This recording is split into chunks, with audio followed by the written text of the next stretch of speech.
আমরা প্রত্যেক মুহূর্তে যা করছি প্রতি মুহূর্তে শিখছি। আমি তোদের সঙ্গে এই পড়াতে এসেছি, এটাতেও তোদের কাছ থেকে কিছু না কিছু আমি শিখেই যাবো। ফার্স্ট এবং সেকেন্ড সেমিস্টারে কোনো রিফ্লেকশন তাদের হায়ার সেকেন্ডারি পাস মার্কশিটে থাকবে না। হায়ার সেকেন্ডারি পরীক্ষা এখন যেভাবে হয় ঠিক একই রকমভাবে থার্ড সেমিস্টার পরীক্ষা হবে এমসিকিউ বেসড, ঠিক একই রকমভাবে ফোর্থ সেমিস্টার পরীক্ষা হবে ডেসক্রিপটিভ, এবং এই থার্ড আর ফোর্থ সেমিস্টারে তার যে নাম্বার সেটাকে নিয়েই আমাদের হায়ার সেকেন্ডারি পাস যে মার্কশিট সেটা আমরা এই মুহূর্তে পাবো। নমস্কার, ডিবি নিউজে আপনাদের স্বাগত। 2024 সাল থেকে একাদশ শ্রেণীতে সেন্সটার পদ্ধতিতে পঠন পাঠন শুরু হয়েছে। সিলেবাস আলাদা, পরীক্ষা পদ্ধতিও সম্পূর্ণ ভিন্ন। অল্প সংখ্যক ছাত্রছাত্রীর মধ্যে এই বিষয়ের ধারণা তৈরি হলেও একটা বড় অংশের ছাত্রছাত্রী এবং অভিভাবকদের মধ্যে এই বিষয়ে এখনও সম্যক ধারণা গড়ে ওঠেনি। আর এই সমস্যার সমাধানে আজ ডিবি নিউজে আলোচনা করেছেন ঠাকুরনগর উচ্চ মাধ্যমিক বিদ্যালয়ের প্রধান শিক্ষক শ্রী অজিতেশ বিশ্বাস। চলুন আজকের বিশেষজ্ঞ আলোচক শ্রী অজিতেশ বিশ্বাস এই বিষয়ে কি পরামর্শ দেন আমরা একবার শুনে নিই। নমস্কার। উচ্চ মাধ্যমিক শিক্ষা সংসদ এবছর থেকেই যারা একাদশ শ্রেণীতে ভর্তি হলো মাধ্যমিক পাশ করে তাদের জন্য একদম নতুন পদ্ধতিতে পঠন পাঠন প্রক্রিয়া শুরু করলো। সেক্ষেত্রে 4টি সেমিস্টারে মোট যে আমাদের একাদশ এবং দ্বাদশ শ্রেণীর যে পঠন পাঠন প্রক্রিয়া সেটাকে ভাগ করা হয়েছে। সেই 4টে সেমিস্টারের মধ্যে প্রথম এবং দ্বিতীয় সেমিস্টার মূলত একাদশ শ্রেণীর যে বিষয়বস্তু সেগুলোকে নিয়ে তৈরি, তৃতীয় এবং চতুর্থ সেমিস্টার সেটা মূলত দ্বাদশ শ্রেণীর পঠন পাঠনের বিষয়বস্তু নিয়ে তৈরি করা হয়েছে। যদিও এই বিষয়ে সম্পূর্ণ সিলেবাসকে ঢেলে সাজানো হয়েছে এমনভাবে যাতে ছেলে মেয়েদের সারা ভারতের যে পরীক্ষা পদ্ধতি আছে সেখানে যেন কোথাও কোনো সমস্যায় না পড়তে হয়। বিশেষত সায়েন্সের যে কোর্স সিলেবাস আছে সারা ভারতবর্ষের বিভিন্ন ইউনিভার্সিটি বা বিভিন্ন যে বোর্ড আছে তাদের যেখানে যে অনুযায়ী পড়ানো হয় কোর্স সিলেবাস নামেই পরিচিত, সেটাকে মাথায় রেখেই উচ্চ মাধ্যমিকের একাদশ এবং দ্বাদশ শ্রেণীর সমস্ত সিলেবাসকে 4টে ভাগে ভাগ করা হয়েছে। এই সিলেবাসকে মাথায় রেখেই যে আমরা 4টে সেমিস্টারের কথা বলছি, সেই 4টে সেমিস্টারের প্রথম এবং তৃতীয় সেমিস্টার, যেটা অ্যাকচুয়ালি ক্লাস 11-এর প্রথম সেমিস্টার এবং 12-এরও প্রথম সেমিস্টার, সেটা মূলত এমসিকিউ বেসড পরীক্ষা হবে। এমসিকিউ বেসড পরীক্ষাতে ছাত্রছাত্রীদের কিন্তু ওএমআর শিটে তাদেরকে এবারে উত্তর করতে হবে। স্বাভাবিকভাবেই ছাত্রছাত্রীদের এ বিষয়ে অনেকটাই শিখতে হবে বা শেখাতে হবে আমাদের বিদ্যালয় থেকে। এর মধ্যে আরও একটা বিষয় উল্লেখ করা দরকার, ফার্স্ট এবং সেকেন্ড সেমিস্টার যেটা মূলত আমরা 11 বলছিলাম এতদিন ধরে, তার পরীক্ষার দায়িত্ব সম্পূর্ণভাবে বিদ্যালয়ের। যদিও প্রথম সেমিস্টার বিদ্যালয়কেই প্রশ্ন করে ওএমআর শিটেই কিন্তু তাদেরকে উত্তরপত্রের ব্যবস্থা করতে হবে এবং এমসিকিউ বেসড পরীক্ষাই হবে।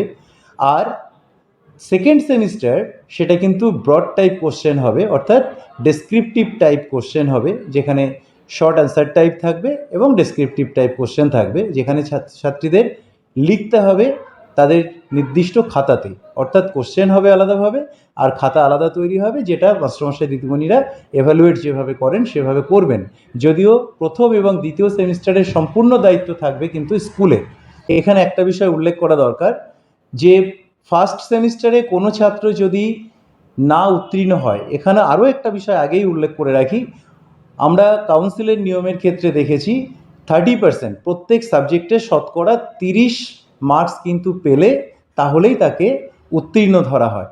এবং ফার্স্ট সেমিস্টারে যেখানে এমসিকিউ কোশ্চেন হচ্ছে সেখানে ছাত্রছাত্রী যতগুলো বিষয় আছে সব বিষয়েই কিন্তু তাকে 30%-এর বেশি নাম্বার পেতে হবে, তাহলেই সে উত্তীর্ণ বলে ধরা হবে এবং প্রত্যেক বিষয়েই তাকে উত্তীর্ণ হতে হবে।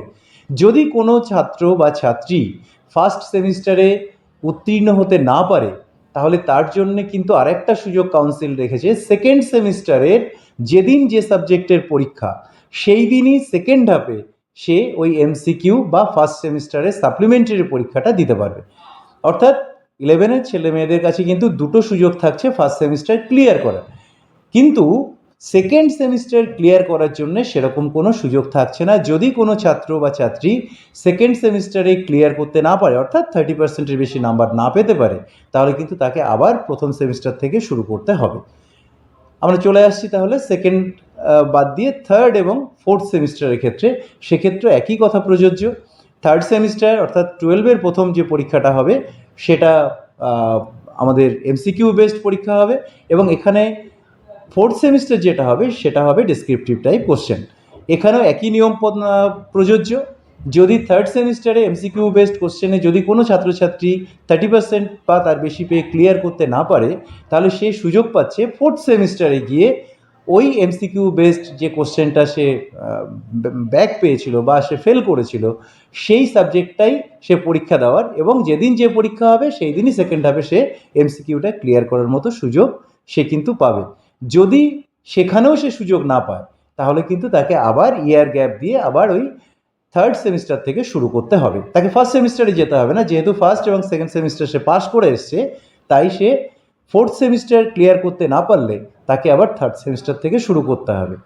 আর একটা বিষয় একটু বলে নিই, সেটা হলো যে নাম্বারের ক্ষেত্রে যদি 80 নাম্বারের কোনো সাবজেক্ট হয়, তাহলে তার 40 নাম্বার হবে এমসিকিউ, এবং বাকি পরের সেমিস্টারটাতে 40 নাম্বার হবে তার হচ্ছে লিখিত পরীক্ষা।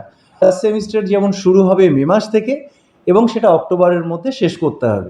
একই রকমভাবে সেকেন্ড সেমিস্টার শুরু হবে অক্টোবর থেকে, যেটা মার্চের মধ্যে শেষ করতে হবে, এবং থার্ড সেমিস্টার শুরু হবে এপ্রিল থেকে, যেটা কিনা সেপ্টেম্বরের মধ্যে শেষ হবে, আর ফোর্থ সেমিস্টার অক্টোবর থেকে মার্চের মধ্যে। এখানে একটা কথা বলা দরকার আমাদের ছাত্রছাত্রীদের সুবিধার্থে, তাদের ফার্স্ট এবং থার্ড সেমিস্টার এটা পুজোর আগে প্রত্যেক বছরই সে আমাদের নিয়ে নিতে হবে, অর্থাৎ তাদের পরীক্ষায় বসতে হবে পুজোর আগে। আর যেটা ডেসক্রিপটিভ টাইপ কোশ্চেন সেটা মার্চের মধ্যেই কিন্তু শেষ করে যাবে বা শেষ করে দিতে হবে।